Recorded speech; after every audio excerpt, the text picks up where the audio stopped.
18 मई 2025 को जो परिवर्तन होने जा रहा है ना दोस्तों, वो हमारे वृश्चिक लग्न और राशि के जातकों के लिए 1.5 साल के लिए अत्यंत महत्वपूर्ण परिवर्तन होने जा रहा है। ये परिवर्तन जो है ना, ये आपके जीवन की दशा और दिशा दोनों को बदल सकता है। और इस गोचर के दौरान आपको बहुत चीज़ों के प्रति सावधानी बरतने की आवश्यकता है, क्योंकि जो परिवर्तन हो रहा है ना, केतु देव अपना राशि परिवर्तन करने जा रहे हैं। 18 मई को राहु का जो परिवर्तन होगा उसके बारे में तो मैं आपको बता ही चुका हूं, लेकिन आप जानते हैं कि राहु और केतु साथ साथ परिवर्तन करते हैं।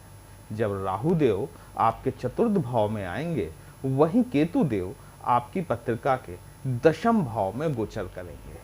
और जब दशम भाव में गोचर करेंगे तो इनका हमारे वृश्चिक लग्न और राशि के जातकों के ऊपर किस प्रकार का प्रभाव होगा, वही हम लोग आज डिस्कस करने वाले हैं। जी नमस्कार दोस्तों, कैसे हैं आप सभी। मैं आपका ज्योतिष मित्र श्लोक वर्मा आपके अपने चैनल श्री हनुमंत कृपा में आपका हार्दिक स्वागत करता हूं, अभिनंदन करता हूं। साथ ही बड़े भैया श्री हनुमान जी से करवद्य निवेदन करता हूं कि वे अपने हनुमत कृपा परिवार के सभी सदस्यों को, नए जुड़ने वाले सभी सदस्यों को सुख समृद्धि प्रदान करें, उन्हें उनके कार्यों में आशातीत सफलता प्रदान करें। दोस्तों, ये जो 8 का लिखा हुआ अंक देख रहे हैं ना आप, ये इस बात को दिखाता है कि या तो आपकी राशि वृश्चिक है या फिर आपकी लग्न वृश्चिक है। केतु महाराज एक ऐसा प्लैनेट जिसके बारे में बहुत कम लोग जानते हैं। सब बाकी के 8 प्लैनेट के बारे में तो सब बात करते हैं, लेकिन केतु के बारे में कोई बात करना पसंद नहीं करता ज़्यादातर, क्योंकि लोगों को इनके बारे में जानकारी न के बराबर है। जबकि हमारी जिंदगी का सबसे महत्वपूर्ण ग्रह जो है ना, वो केतु है। केतु से ही जीवन तो शुरू होता है दोस्तों। एक्चुअली जीवन का जो अंतिम सत्य है, वो अंतिम सत्य मृत्यु है, लेकिन मृत्यु के उपरांत भी तो जीवन है। ये हम सनातन धर्मी मानते हैं इस बात को। हम पुनर्जन्म में भी यकीन रखते हैं और मृत्यु के उपरांत के जीवन में भी हम यकीन रखते हैं। हमारी ये जो पत्रिका के 12 घर हैं ना, ये जो 12 भाव हैं, हम बेसिकली इन 12 भावों में राहु और केतु के बीच में घूमते रहते हैं। बेसिकली देखा जाए तो हम एक सिमुलेशन में हैं, जो कि राहु और केतु के पास में है। बाकी के 7 ग्रह, उसमें राहु भी शामिल है, 8वां ग्रह। ये सभी हमें जीवन में उलझाए रखने का काम करते हैं। वीडियो को अंत तक अवश्य देखिएगा। कहीं भी पसंद आता है कमेंट बॉक्स में जय श्री राम लिखेंगे, आपको भी अच्छा लगेगा, हमें भी अच्छा लगेगा आपके लिए इस तरह के विश्लेषण लेकर आने के लिए। केतु को काल पुरुष की पत्रिका में यदि देखा जाए, ये तो आपकी वृश्चिक राशि लग्न की पत्रिका है। अगर हम काल पुरुष की पत्रिका की बात करें तो यहां पर 1 लिखा हुआ आएगा और यहां पर 12 लिखा हुआ आएगा, 12th। केतु को जो है गुरु के समान 12वें भाव में स्थान दिया गया है। वैसे यदि देखा जाए, देखिए राहु और केतु के बारे में अनेक मत मतांतर है। कई ज्योतिष शास्त्र कुछ अलग बताते हैं, कई ज्योतिष शास्त्र कुछ अलग बताते हैं। तो यहां पर मैं माना जाता है शब्द का उपयोग करूंगा, ठीक है, क्योंकि हमें दोनों तीनों ही तरीकों से उसको देखना पड़ेगा। कई ज्योतिष शास्त्र ये कहते हैं कि केतु देव जो हैं वो धनु राशि में उच्च के होते हैं, वहीं कई ज्योतिष शास्त्र वृश्चिक राशि में केतु को मान्यता देते हैं। कई शास्त्र ये कहते हैं कि मिथुन राशि में केतु देव नीच के होते हैं, वहीं कई शास्त्र कन्या राशि में मान्यता देते हैं। हाँ, कुजवत केतु जरूर कहा जाता है। कुज यानी कि मंगल, मतलब केतु मंगल के समान ही क्रूर ग्रह है और मंगल के समान ही रिजल्ट देने वाले हैं। बेसिकली राहु और केतु के साथ में पहली चीज क्या है कि ये जिस नक्षत्र में जब आपका जन्म हुआ है, उस वक्त ये प्लैनेट तो नहीं है, ये छाया ग्रह है। जिस नक्षत्र में ये बैठे हुए हैं, सबसे पहले उसके अनुसार आपको रिजल्ट देते हैं। अब बात ये आती है कि आपके जन्म के समय में केतु किन नक्षत्रों में बैठे हुए थे। यदि वो नक्षत्र शुभ हुए तो केतु जैसा देने वाला प्लेनेट कोई नहीं है। केतु जितना देता है ना, वो राहु की भी सोच से परे हो सकता है। लेकिन अगर शुभ नहीं है तो केतु क्या है? केतु ज्ञान है। आप कहेंगे कि ज्ञान तो बृहस्पति है, गुरुदेव बृहस्पति ज्ञान के कारक हैं। बिल्कुल है, निसंदेह है। लेकिन गुरु के ज्ञान में भी कहीं ना कहीं अहंकार होता है। जबकि केतु जो ज्ञान देते हैं ना आपको, वो आत्मज्ञान देते हैं, आपकी आत्मा का ज्ञान देते हैं। जब कभी अकेले में बैठते हैं ना, आप सोचते होंगे अपने बारे में, उस समय जब आप अपनी कमियों के बारे में सोचते हैं, आप कहीं ना कहीं अपने केतु को एक्टिव किए होते हैं। केतु क्या है ना कि देखिए, सर नहीं है केतु के पास में, देख नहीं सकता, धड़ है, सिर्फ भावनाएं हैं, दिल है केतु के पास, इमोशंस है। केतु भाव है, केतु इंटेंट है। आपने किसी अंधे व्यक्ति को देखा है? वो किसी चीज को कैसे पहचानता है, वो किस चीज को कैसे परखता है, उसे छूता है, टटोलता है, कईयों बार सूंघ के देखता है। इसीलिए केतु को जो है ना, रिसर्च का भी कारक कहा गया है। केतु आपकी रिसर्च में बहुत मददगार होता है। जिनका भी केतु फर्स्ट हाउस में बैठा होता है ना, मैथ्स में बहुत अच्छे होते हैं वो बच्चे, बहुत कैलकुलेटिव माइंड होता है उनका। ये केतु जो है ना, ये रिसर्च में बताता है। आपका केतु जितना अच्छा होगा, जितना प्रोमिनेंट होगा आपके चार्ट में, आप उतना ही ज़्यादा रिसर्च में होंगे। चाहे फिर वो आपकी सब्जेक्ट के तौर पर अकाउंटिंग हो, आप पीएचडी हो, आप डीलिट के स्कॉलर हो, आप पेट्रोकेमिकल से जुड़े हुए हों, आप भूमि से निकलने वाले पदार्थों से जुड़े हुए हों, आप समुद्र से निकलने वाले पदार्थों से जुड़े हुए हों, ये कहीं ना कहीं आपके केतु की स्थिति को बताने वाला होता है। केतु देखिए, रूट्स है, जड़ है केतु। जब हम एक बीज बोते हैं ना, तो सबसे पहले क्या बनता है उसमें? सबसे पहले उसमें उसकी जड़ बनती है। केतु हमारी रूट्स हैं, हमारी जड़ें हैं केतु। आप किसी भी मेट्रोपोलियन सिटी में रहे हो सकते हैं, लोग भूल गए। यदि किसी से पूछा जाए कि आपके दादाजी का नाम क्या था, मतलब आपके ग्रैंडफादर का नाम क्या था, लोग बता देंगे। पूछा जाए कि आपके ग्रेट ग्रैंडफादर का नाम क्या था, 50% लोग वाक चुप हो जाएंगे। ये तो हमारी स्थिति है, हमारी उम्र की स्थिति है। वहीं अगर आजकल के बच्चों से पूछ लिया जाए तो स्थितियां बहुत गंभीर हो जा रही हैं। हमारे बच्चों ने हमारे नेटिव प्लेस ही नहीं देखे। जब केतु की स्थिति खराब होना, आपको आपके जो आपका नेटिव प्लेस है, उस नेटिव प्लेस से कहीं ना कहीं जुड़े रहना चाहिए। क्योंकि जीवन में देखिए, हमेशा उत्थान हो, हमेशा हम शिखर की तरफ चलें, ऐसा जरूरी तो नहीं। क्योंकि हर उत्थान के बाद, एक समय के बाद, एक ढलान जरूर आती है। और जिसकी अपनी जड़ों पर पकड़ नहीं होती ना, वो कहाँ गिरेगा उसे खुद नहीं पता होता। लेकिन जिसकी जड़ें मजबूत है ना, वो जब गिरेगा तो जाकर अपनी जड़ों पे कम से कम थम जाएगा। और जड़ें आप जानते हैं कि एक बार जब अपनी पकड़ बना लेती हैं, कभी मरती नहीं हैं। वो बारिश की एक बूंद उन जड़ों को पुनः हरा भरा करके एक वृक्ष के रूप में बदल सकने में सक्षम होती हैं। यहाँ मेरा तात्पर्य ये है कि जब बुरा वक्त आए, जड़ों को पकड़ के रखिए अपने। जब अच्छे वक्त की एक बूंद गिरेगी, आप पुनः हरे भरे वृक्ष बन जाएंगे। ये तो हो गई आध्यात्मिक चर्चा। अब हम बात करते हैं कि केतु आपके लिए किस तरह से काम करेंगे। देखिए, केतु का गोचर आपके लिए 10th हाउस में होने वाला है।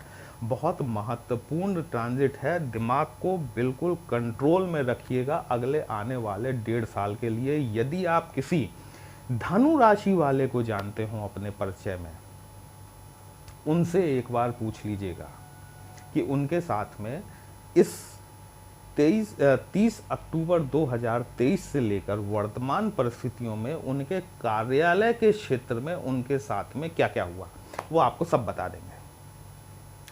ये दशम भाव जो है ना, ये आपके पद प्रतिष्ठा का है, आपकी मान मर्यादा का है। केतु का जो ट्रांजिट होगा ना, ये केतु महाराज आपके सूर्य के राशि में जाएंगे, सिंह राशि में। सिंह राशि में जाकर ये उत्तरा फाल्गुनी नवांश में जाएंगे, उत्तरा फाल्गुनी नक्षत्र में जाएंगे, उत्तरा फाल्गुनी नक्षत्र में गोचर करेंगे।